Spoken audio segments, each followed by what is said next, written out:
Hello everyone, GOLDI here. Welcome to my newest video. Many who watched my previous video where I exposed how the Fed is hiding inflation got a lot of feedback.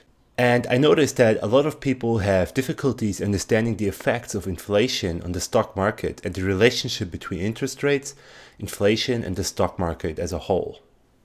This video is a brief explanation for you to understand the markets better and hopefully have the ability to make better decisions regarding your investments. So let's get started. The stock market moves in a cycle, also known as the business cycle or the economic cycle. You cannot predict the market the same way you cannot predict what the weather is going to be tomorrow. However, you do know the seasons, and you do know that if it's winter, it's going to be cold. The same applies to the business cycle, which takes about 4 to 7 years to complete. Certain sectors in the economy perform better or worse depending on where in the cycle we are at any given time.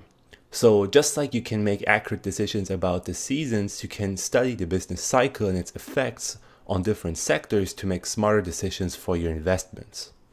Seasons don't just happen. We know that the tilt of the Earth's rotational axis determines the seasons. When one hemisphere is tilted towards the sun and we experience more sunlight and it's hotter, we call that summer. If it's tilted away from us, we experience less sunlight and we call that winter and it's colder. One big factor that determines what season the economy is in are interest rates. When we are coming out of a recession, usually inflation cranked up and interest rates are lower to encourage borrowing and spending. When that happens, you know almost for certain that sectors that benefit from low interest rates are going to experience growth more so than sectors that don't.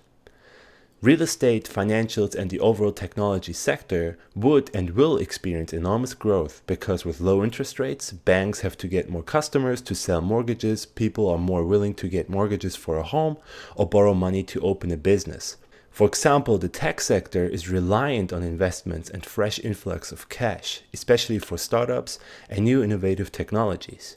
With low interest rates, borrowing is high and it's much easier to fund a tech startup and get investors in general.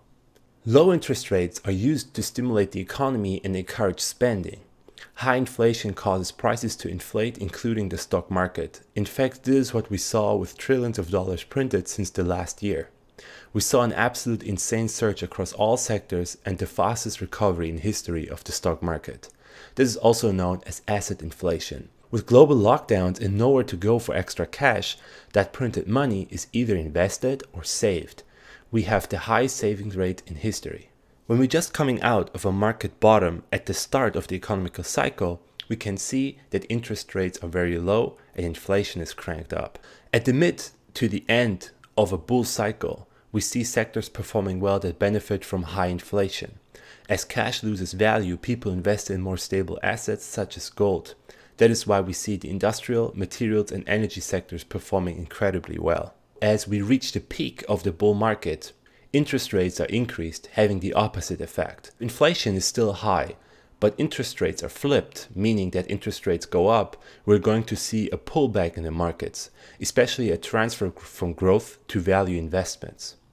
And investors move their money to assets that are always needed, such as consumer staples, utilities, and healthcare. After interest rates increase and the money printer is going on a break in the next phase, lower inflation follows. This is where we enter the bear market. The market bottom is where inflation is at its lowest and interest rates are at their highest points, and the market and the entire cycle repeats itself. Knowing all this information, where are we in the market cycle at the moment? And the burning question of you all, will we experience a crash soon? I think everyone by now noticed that we are printing a lot of money. And by a lot, I mean more than we did back at the housing collapse.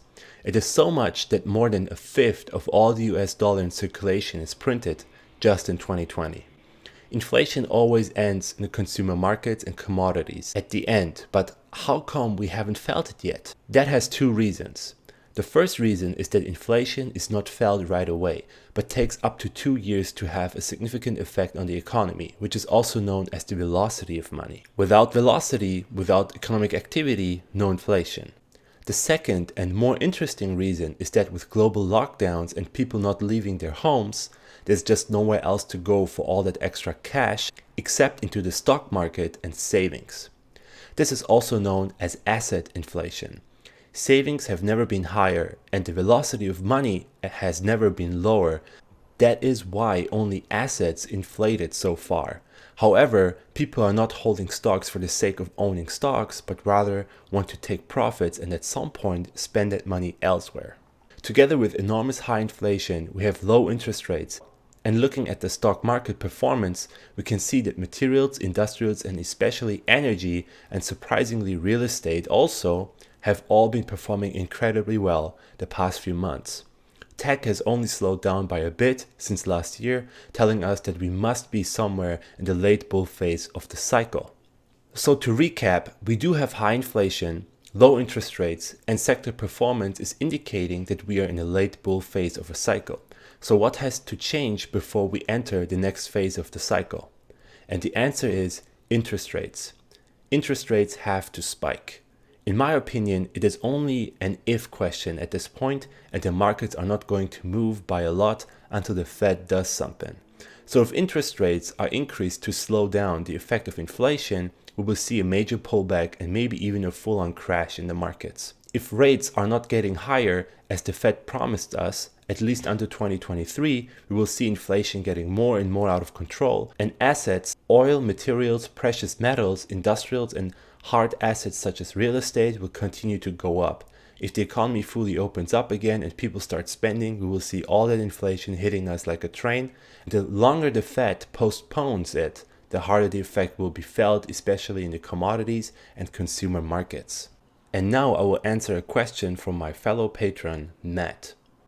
What is your opinion on SPY going higher and higher each day with volume being at all-time lows? It seems like the market can't make up its mind on what theme to go with. One day it's tech, one day it's consumer staples, today it's financials and tech down. What day do you think the market will figure out a direction and go with it? Well, Matt, just like I said in my video, interest rates will determine the next phase of the economical cycle. Right now, we are in a position where nobody knows what the market is going to do. You're absolutely right. And most investors think that. Most investors are just waiting for the Fed to do something. So each week, we will see not much movement in the overall market.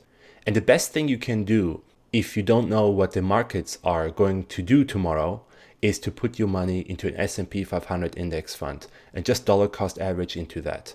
In times like this, you will have a lot of noise that can confuse you, and I don't think you should make any long-term decisions based on short-term noise in the markets. You should just wait it out in an index fund and in the sector you're currently in. Look forward for what the Fed is going to do next and then act accordingly. That's the end of my video. Thank you so much. Before you go, why don't you leave a like and follow me? And why don't you become a Patreon as well? All your support is very much appreciated. And next show I can answer your questions. Thank you so much and take care.